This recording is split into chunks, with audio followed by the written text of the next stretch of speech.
অবশ্যই আমরা আসছি কুষ্টিয়া থেকে। আমরা টিম থেকে আসছি, আমাদের এজেন্সি থেকে ৮ জন আসছি। আ এটা আমাদের কাজে লাগবে কিনা? অবশ্যই এটা আমাদের কাজে লাগবে। এখানে অনেক সিনিয়র ডিজাইনার আছে, এজেন্সির ফাউন্ডার আছে, কো-ফাউন্ডার আছে। তাদের যে দিক নির্দেশনামূলক বক্তব্য, সেশন এগুলা থেকে আমরা যে শুরু করতে চাচ্ছি এটা আমাদের ফিউচারে অনেক হেল্প করবে। কি দেখালো বা কি শুরু করবেন? মানে সেটা কোন সেক্টরের কাজ যদি একটু আ বলতেন? আমরা মূলত আছি UI UX ডিজাইন থেকে। এখানে UI UX এর অনেক কো-ফাউন্ডার আছে, ফাউন্ডার আছে, এজেন্সির ওনার আছে। উনারা অনেক দিক নির্দেশনা দিছে কিভাবে ফাউন্ড টিম গ্রো করবে, এজেন্সি কিভাবে গ্রো করবে এসব বিষয়ে কিছু সেশন নিল। হ্যাঁ, খুব ভালো। সো এই ধরনের আয়োজন আসলে তরুণ যারা রয়েছে বা হচ্ছে নতুন যারা উদ্যোক্তা রয়েছে তাদের জন্য খুবই গুরুত্বপূর্ণ একটা ইভেন্ট আমি বলতে যাচ্ছি। কারণ হচ্ছে এই ইভেন্টের মাধ্যমে নতুন নতুন কানেকশন বিল্ড আপ হবে, প্লাস হচ্ছে একে অপরের সাথে পরিচয় হবে এবং কি নেটওয়ার্কিংয়ের মাধ্যমে নতুন এক সম্ভাবনার দ্বার উন্মোচন হবে আর কি। আচ্ছা, আজকে আমাদের বাংলাদেশের প্রায় ৫৩টা জেলা থেকে আমাদের এখানে অডিয়েন্স এসেছে। এটা একটা মূলত ফ্রিল্যান্সিং কনফারেন্স। যারা এই বিষয়ে আগ্রহী আছে বা যারা জানতে চায় বা এই বিষয়ে কাজ করে তারাই কিন্তু এখানে এসেছে। এটার আসার মূল উদ্দেশ্য হলো আরও বেশি করে জানা। কারণ আমাদের এখানে যে স্পিকারগুলো আছে তারা কিন্তু আন্তর্জাতিক মানের স্পিকার, ইভেন আমাদের বাইরে থেকেও কিছু স্পিকার এসেছে। তো তাদের স্পিচগুলা শুনে ইন্সপাইরেশন পাওয়া, পাশাপাশি কোন সেক্টরে তারা কাজ করবে, এই যে দিক নির্দেশনাগুলো এইগুলো নেওয়ার জন্য মূলত আমাদের সারা বাংলাদেশ থেকে এখানে আসে। আর আমাদের বিটপা কনফারেন্স আমরা 15 সালের পর থেকে করছি এবং এটা হলো আমাদের 7ম কনফারেন্স। এই কনফারেন্সে এত বেশি ক্রাউড ছিল যে আমরা আসন দিতে পারি নাই। যেটা আমাদের মাত্র 6 মিনিটে আমাদের যে সিলেক্টেড আসনগুলো ছিল সেটা বুক হয়ে গেছে। এখানে টোটাল আমাদের 800 জনের মতো অংশগ্রহণ করেছে।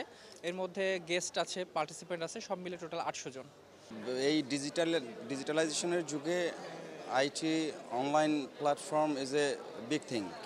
এখানে ডেফিনেটলি এখানে কেরিয়ার গড়ার সুযোগ থাকে, অনেক অনেক স্কোপ আছে, বিজনেস করার সুযোগ থাকে। তো এখানে মূলত আমাদের কনফারেন্সটা ওই অনলাইন প্রফেশনালদেরকে নিয়েই, যারা ফ্রিল্যান্সিং করতে আগ্রহী, ফ্রিল্যান্সিং শিখতে চায় অথবা ফ্রিল্যান্সিং করে অলরেডি তাদের একটা এস্টাবলিশ প্ল্যাটফর্ম দাঁড় করায় ফেলছে এরকম।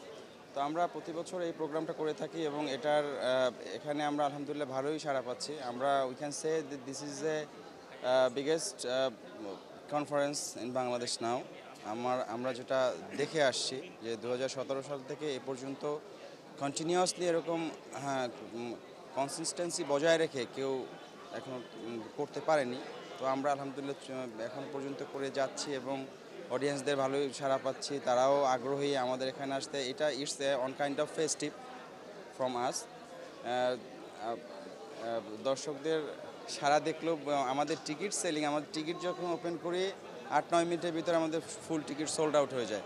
তো এখান থেকে আসলে বোঝা যায় দর্শকদের, অডিয়েন্সদের কাছে এখনও আমাদের এই বিটপা নিয়ে ডেফিনেটলি অনেক আগ্রহের কেন্দ্রবিন্দুতে থাকে, বিধায় টিকিটগুলো তাড়াতাড়ি সোল্ড আউট হয়ে যায়। তো এই তো এখানে আপনার এই প্রোগ্রামে অ্যাটেন্ড করলে আমি বলবো না যে দিনে দিনে সে অনেক কিছু শিখে ফেলবে একদিনের মধ্যে, এটা সম্ভবও না। তবে আপনি কমিউনিটি বিল্ড আপ করতে পারবেন। এখানে অনেক আইটি এক্সপার্টস, এন্টারপ্রেনার, সিওস, অনেক যারা অনেক ভালো করেই জানে এবং আইটি অনলাইন বিষয়গুলোতে পারদর্শী, তারাই এখানে আসে আমাদের গেস্ট এবং অতিথি হয়ে।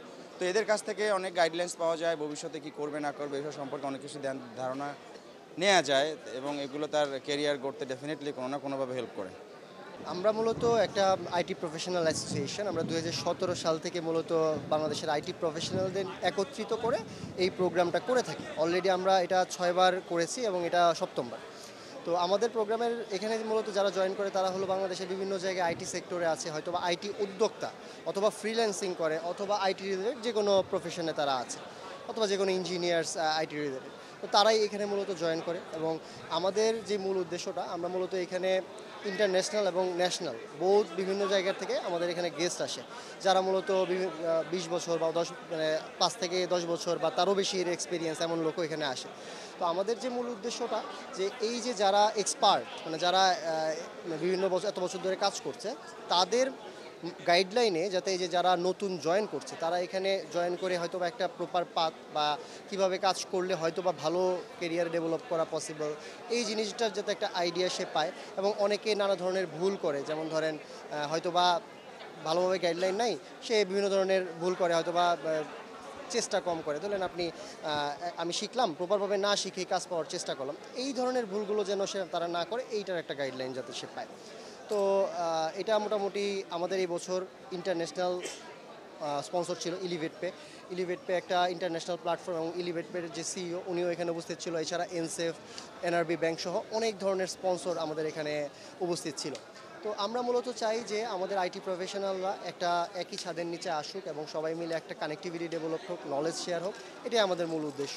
বিটপাক কনফারেন্স 2025 আয়োজনের মূল উদ্দেশ্য হলো যারা বাংলাদেশে আইটি সেক্টরে কাজ করছে এবং এক্সপার্ট যারা আছে তাদের কাছ থেকে দিক নির্দেশন নেওয়ার জন্য ইন্টারমিডিয়েট লেভেল এবং এন্ট্রি লেভেল যারা আছে তারা এইটা থেকে এক্সপার্ট লেভেলে উন্নীত হওয়ার জন্য কিছু ছোটোখাটো অবস্ট্রাগল থাকে, কিছু ইস্যুস থাকে যেগুলো আসলে কমিউনিটির সাথে না মিশলে সলভ করা সম্ভব হয় না। সো এই ইস্যুগুলো এক জায়গায় যখন একই সেক্টরে অনেকগুলো মানুষ জমা হয় এবং এক্সপার্টরা থাকে, তখন এইগুলো সলভ করা সহজ হয় এবং আমরা এইগুলোকে সলভ করার উদ্দেশ্য করে বাংলাদেশে আইটি সেক্টরকে আরও উন্নত করার জন্য এবং ফরেন রেমিটেন্স এনে দেশের অর্থনৈতিক স্টেবিলিটি এবং অন্যান্য যেই রেমিটেন্স যোদ্ধা হিসেবে আমাদের করণীয় হলো যে এদেরকে নিয়ে আরও এগিয়ে যাওয়া। এক একটা ডিজাইনে আপনি অনেক কন্টেন্ট দিচ্ছেন, অনেক সুন্দর গল্প আছে পেছনে, অনেক কালার গ্রেডিয়েন্ট অনেক কিছু ব্যবহার করতেছেন, আইকন দিচ্ছেন, টেক্সট দিচ্ছেন, বাট দিন শেষে ওটা কিন্তু আমার মনে থাকতেছে না, ওটা আমার মেমোরিতে ক্যাচ করতেছে না কোনোভাবে। সো এইটা খুবই ইম্পর্টেন্ট যে আপনি যে কোম্পানির জন্য কাজ করতেছেন তার একটা পার্সোনাল আইডেন্টিটি আছে। এই আইডেন্টিটিটা কিভাবে ইমপ্লিমেন্ট করা যায় সোশ্যাল মিডিয়া প্ল্যাটফর্মে, সেটা ভেরি ইম্পর্টেন্ট। যেমন আমি যদি একটা এক্সাম্পল দিই, আমরা এখানে যারা ইউএক্স করি বা ইউআইএক্স করি তারা কিন্তু নিউজ ব্র্যান্ডের নাম সবাই শুনছি, তাই না? একসময় আমিও ছিলাম। তো এখানে দেখবেন যখন নিউজ ব্র্যান্ডের আমরা যখন স্ক্রল করি, ওদের পোস্টে আসলে আমার কন্টেন্ট দেখা লাগে না, অটোমেটিক আমার মাথার ভিতরে ঢুকে যায় যে এটা নিউজ ব্র্যান্ডের পোস্ট। বা যদি আমরা অন্য কোনো প্রমিনেন্ট কোনো কোম্পানি বাংলাদেশে ধরেন ওলিওর কোনো একটা আসছে, সোশ্যাল মিডিয়ার কন্টেন্ট আসছে, আমার কিন্তু দেখা লাগে না যে এখানে কি বলতেছে, আমি বুঝতে পারি যে এটা হচ্ছে ওদের একটা প্ল্যাটফর্ম, ওরা